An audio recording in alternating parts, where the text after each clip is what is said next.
Every business owner asks the same question. Should we be focusing on demand gen or performance max? And honestly, it's a good question. Google's algorithm is changing fast, and Q4 is already in play and competition is climbing. And if your team chooses the wrong strategy, then you might be leaving revenue on the table. So in this video, I'm breaking down very simply which campaign type actually scales your offers in Q4 and into 2026 based on real data from dozens of accounts and the live spreadsheet I'm going to show you in a minute. If you're new here, I'm Andres from Links Digital, and I run media buying campaigns for multiple business offers, right? So we're talking real estate, e-com, investment coaching, and you name it. We spend thousands of dollars every single day on Google Ads and across multiple industries. And over the past year, we've noticed something very interesting. And it's that with Google Ads, demand gen, it's pushing automation heavily. Right? So it's been like that for the last few years, but the two campaigns that matter most right now inside Google, especially if you're using e-commerce, demand gen and performance max. But the real question isn't which one is better. The real question is which one fits your revenue strategy. That's what we're unpacking here today. All right, so let's set the stage in plain English. So demand gen is Google's visual attention-grabbing campaign. Call it your prospecting tool. You want to think YouTube Shorts, Discover, Gmail placements, static images, carousels.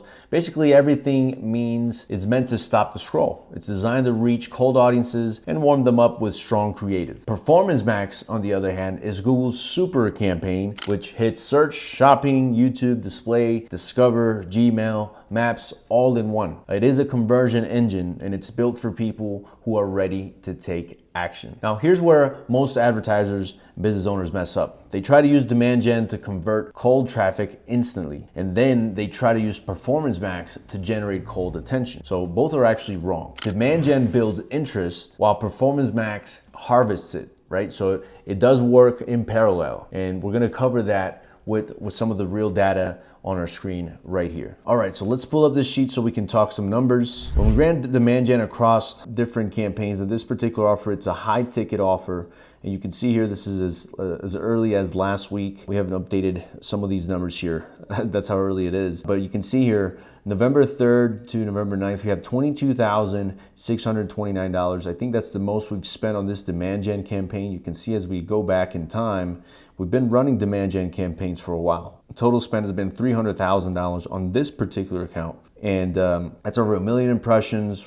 We have $1.53 cost per click. CTR is 1.32%. And most importantly, our book call data is here. So we have 141 book calls. This is the most that we've had on our demand gen campaigns. We're getting book calls at $160. Now, these are qualified book calls. These are people that have stated that they have at least $5,000 in investable income, right? So they could buy into the training programs and things like that. So that's what makes them qualified. And you can see the projection here. We've had some ups and downs where call costs were up to $800 at some point. So we've spoken to demand gen reps, right? Even the product lead for the demand gen department inside Google Ads, right? So the data is very clear. Demand gen, it does help with conversions. If we look at the PMAX numbers, you can see that there's also, it's not really super high spend on a weekly basis. I mean, we're averaging $6,400 now. At some point, we were spending about $11,000, $10,000, but you can see that it consistently getting sub $300 cost per call, which is what we want. We want $300 or less cost per book call or qualified book call. So, but you can see demand gen is unbeatable when the goal is, let's put this particular, a hook, right? Showing them the right people at the right moment, right? So as you can see that there are moments where you want to use demand gen to just simply as a cold prospecting tool. Now, most people may not convert right at the beginning. You can see that it is a lead to a book call funnel. So our lead costs, I mean, you might look at this and you're like, well, that's pretty expensive for a lead. But if you look at the context of what the funnel is and the offer, it's actually not terrible, especially when you're booking calls, qualified calls at this rate, right? So we had people in the past, or even you might experience it yourself right now. You have book calls at over $300, $400 with demand gen, right? And on Facebook, you might be seeing $880, $200 cost per book call. But it's all about testing different creatives. So demand gen is also, the successor of the YouTube video action campaigns. As you guys know, we can't no longer use those type of campaigns. But you want to also structure the following, and this is quite important. You want to include the cold and warm into a demand gen campaign when you first start going with running ads on demand gen, especially if you're already running Google search, if you're already running PMax campaigns, that's what you want to incorporate. If we look at the account, so we'll go inside the account here, and I'm just going to go to demand gen real quick. And you're going to see that one of our top performing campaigns and highest spent campaign is this one. And this campaign has actually spent quite a bit. We're talking $138,000. This is one campaign that has two main ad groups inside of it, right? So we have a warm audience stack that is combined of visitors, we have YouTube channel viewers, we have multiple audiences that have engaged with the brand at some point.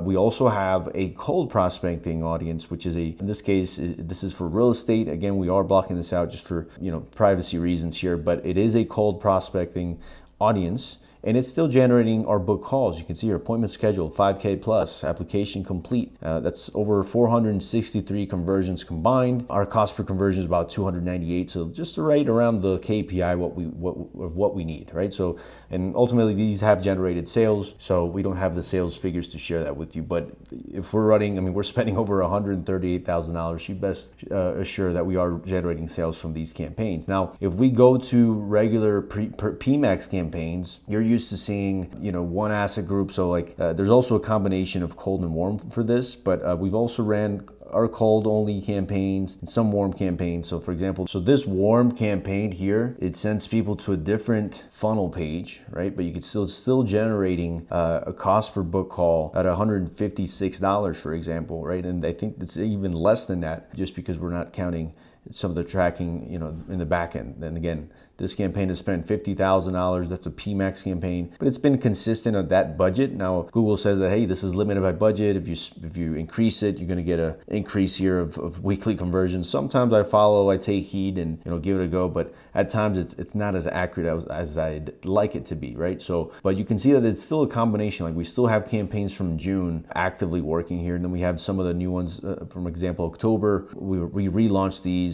Yeah, we relaunched some of these new campaigns from the past that are still generating some of the book calls for us, and this is a cold warm audience. So if you look at the asset groups, this is new assets. This is not entirely warm, so we do have some warm in there, right? But these are mainly using some of the search themes as well to capture that data. But you can see that audience signal is still taken here for people that have liked any video from the channel. These are video viewers as well. So it is a combination. What you want to do, and the main advice is, you want to continue to split your account into two, right? So you want to structure your campaigns where you have a demand gen with a cold ad group for new audiences, custom segments, keywords, interest, lookalike. It's the whole top of funnel expansion play. And for the warm ad group, it's what I had mentioned before. People who've already interacted with your brand, site visitors, YouTube viewers, lead forms, right? Funnel visitors, video engagers, everything. Anybody that's engaged with your brand, that's what you want to do. Now, why does Google recommend this? Because this is coming directly from the product lead in Google. It's because the algorithm behaves very differently depending on how warm that audience is. And, they need to show, for example, the cold audiences, they need strong creative, broad reach, and low CPM placements, and time for the system to figure out, hey, who's your best prospects, right? Who are your best prospects, and what stage of their customer journey are they in, right? So warm audiences, they already know you, but demand gen becomes a hybrid retargeting layer, and it slashes the acquisition cost dramatically, which is what we've seen in the last few months. So that is what we're seeing on this particular campaign. And we strongly recommend that you use demand gen and PMax combined, right? So that way you can see a holistic, client acquisition approach to media buying, and not necessarily say, oh, we should just focus on demand gen video, right? PMax, it's combined. You have search, you have, display in there as well. But I would strongly recommend that you have both campaigns running at the same time, even if whatever niche you're in, right? Especially if you're e-commerce, of course. But if you're in the high ticket space, if you're a business owner that's a coach, then strongly recommend that you set up both campaigns and just have them running side by side and just have some cohesion in terms of your audiences. So there you have it, guys. That is the video that we have for you today. That is the strong approach of for Q4 media buying and into 2026. You want to have a combination of demand gen campaigns that have both cold and warm audiences mixed into it, and you can actually test, multiple cold audiences within one campaign. It's no longer kind of like that single audience per campaign that we used to preach like constantly before in the previous videos. And you want to have a Performance Max campaign that is continuously running, and maybe multiple. If you have multiple offers, right? If you have a core offer, you have a low ticket offer, then you can have multiple PMax campaigns. And that is the best piece of advice that we can give you guys today. Hope you enjoyed the video. Remember to subscribe, comment below, turn on your notifications to get notified when we drop some more videos your way. Thanks for watching.